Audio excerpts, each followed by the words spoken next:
موجود بالمناطق الجنوبية أو صار هذا الموقف في بعض المحافظات الجنوبية. امرأة أرملة ولديها 7 بنات أو 6 بنات، ولا تملك سوى غرفتان من الطين والشرف. الله.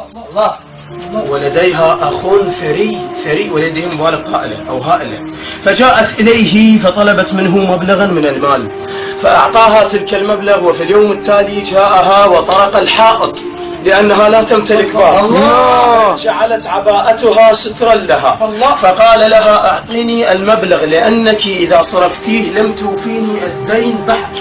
فكانت عيناها على الأرض، فرفعت رأسها برأس أخيها، قالت لها أخويا شقلت بس قرب حذاي.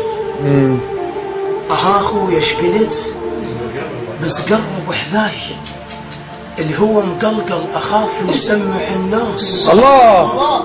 فشلة من ولو مستحي عقبه يشمهن شيلات حلقك مخرج الراس. الله. أخويا شقلت بس قرب حذاي، اللي هو مقلقل وخاف يسمع الناس.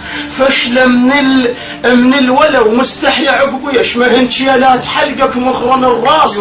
اشتميتك قبل لا توصل الباب، وطلع لك شو اسمه هذا الجو الاقواس. اشتميتك قبل لا توصل الباب، وطلع لك هذا شو اسمه الجو الاقواس. قلبي طلع لك بيده بستان، حسباله جبت لاختك ورد ياس. الله. عافية ابن امي جايب وقفتك فيت، عافية ابن امي جايب وقفتك فيت.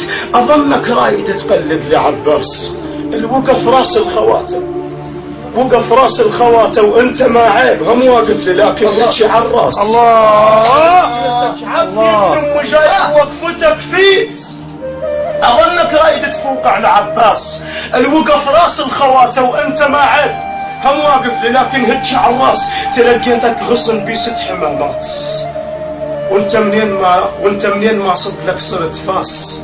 تلقيتك غصن ب6 حمامات، وانت منين ما صد لك صرت فاس. حليب ام البنين شلون الاقيه؟